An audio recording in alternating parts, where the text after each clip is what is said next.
Well, Andy, just to show you how massive the snowstorm was this past 3 weeks, MoDOT actually had to use about nearly 2.5 million of these salt bags just to clear Missouri state-owned roads. Yes, the focus this time was on prevention. This is the second year in a row that a racist act has occurred on MU's campus. Police responded to a call at around 1 a.m. after a woman was hit by a train. Now, officials are unsure as to how she ended up on the tracks. And in Rio de Janeiro today, the head of the state civil police resigned amidst controversy involving officers under his command.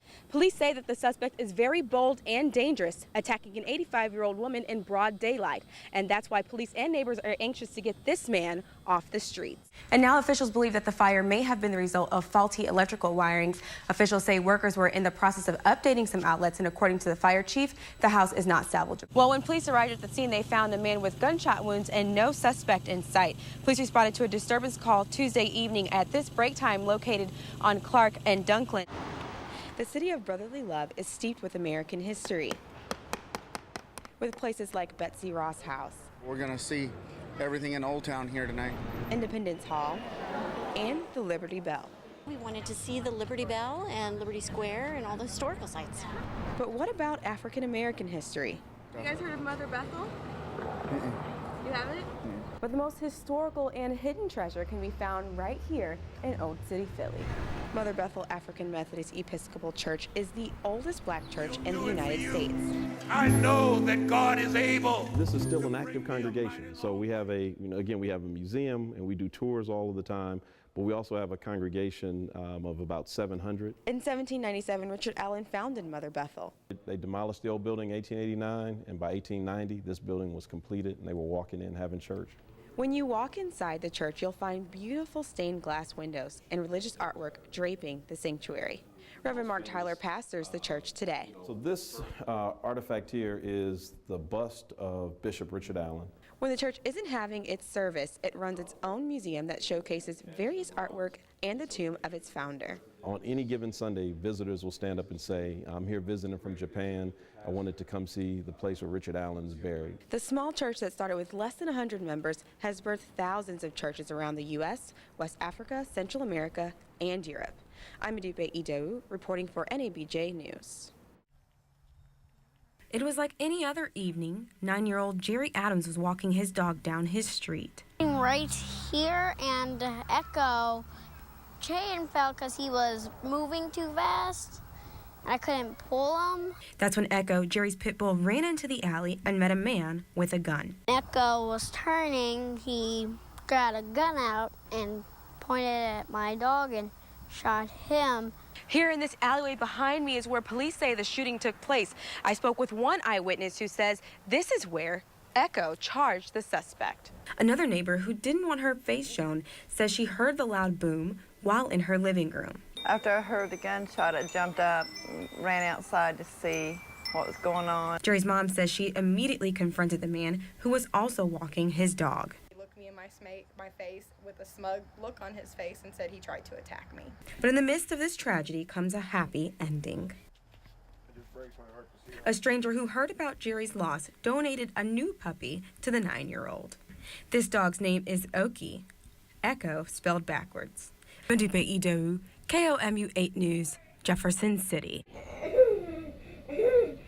Meet Bryce Edwards, a 5-year-old who likes to laugh. Whoa. He also likes to play a little soccer. Oh, that was good. 2. But behind Bryce's funny personality is a miracle story. Look at his eyes, and they look the same. I think I blew my nose or something, and Bryce's feet came out.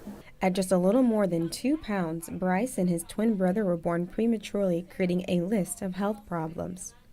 While Bo has recovered from complications of birth, Bryce has not. I would think, well, what if one of them dies, and how could I deal with it? And then, I would think, what if both of them died, or how could I go on if one or the other died? It was just, all those thoughts would go racing through your mind all the time. Bryce developed a bilateral head bleed, causing brain fluid to accumulate on his brain. This caused cerebral palsy, which led to weakness in Bryce's left arm and leg. Every year, nearly 5,000 babies and infants are diagnosed with cerebral palsy. Last year at Easter, we were at a dinner, and there were several kids there, and they were running in the backyard, and Bryce couldn't keep up, and he sat down and cried. you know. I mean, just sat down in the grass and cried and boo-hooed, you know. And I want him to feel like he can do anything. To help Bryce's mobile skills, he received a selective dorsal rhizotomy. The surgery clipped nerves in Bryce's spine that were causing tightness. When he first came in, he was unable to hold himself up. He couldn't stand, he couldn't walk, he couldn't do any of those things after his surgery. Go! Bryce, go! For about an hour a day, Bryce goes through intense physical therapy that focuses on his core and legs. He's very energetic, loving, and really motivated. So I think where some kids would be discouraged and kind of hard to work with, Bryce was a joy, has been all the time. He worked super hard, and he really made really fast progress. There's no cure for his condition, but Bryce's mother gives him every opportunity to just be a kid. Modupe Idowu, KOMU 8 News, Jefferson City.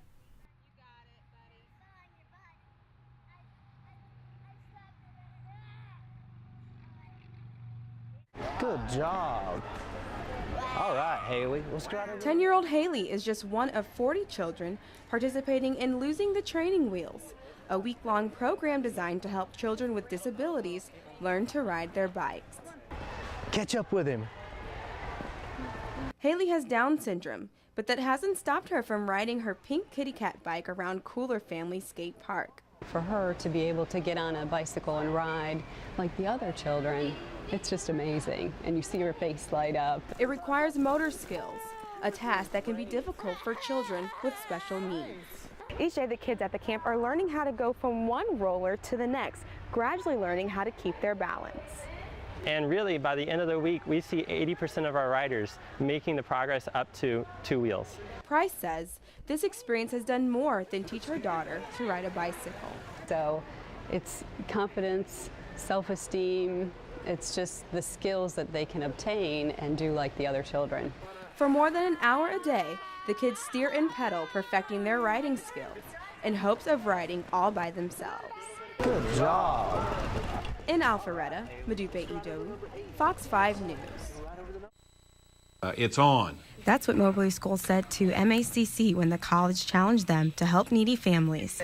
Yeah, it's pretty heavy, especially when you're carrying a whole crate full. And there's nothing but excitement filling these hallways as students look to see how many crates of food they brought in. Moberly Public School hopes to beat Moberly Community College by filling up 150 of these bags with foods ranging from peas to dirty rice. The Christmas meal also includes dessert, and each family member will receive either a turkey or a ham. But this friendly competition will help aid a serious problem. More than 100,000 people in mid-Missouri live at or below the poverty line. And in Moberly Public Schools alone, nearly 62% of students qualify for free or reduced lunch. What was kind of neat about this initiative is that our students, having such a high free and reduced lunch population, actually have been the ones to help their peers. Meaning that a nice holiday meal came just in time since school will be letting out soon. But the winner of this competition will not only get bragging rights, but this golden drumstick. Modupe Idowu, KOMU 8 News, Moberly. It was kind of, well, slow.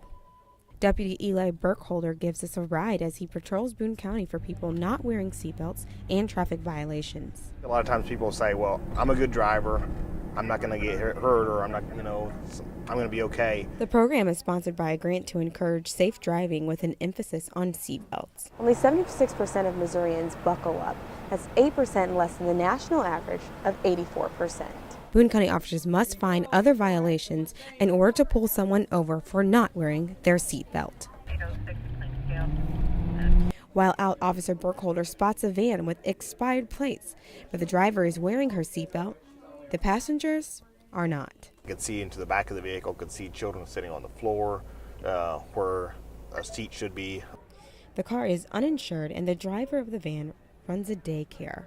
It's frustrating to see this because this is why we are out here today, to protect these children. Burkholder says this is a prime example of why programs like these are needed. Modupe Idowu, KOMU 8 News, Columbia.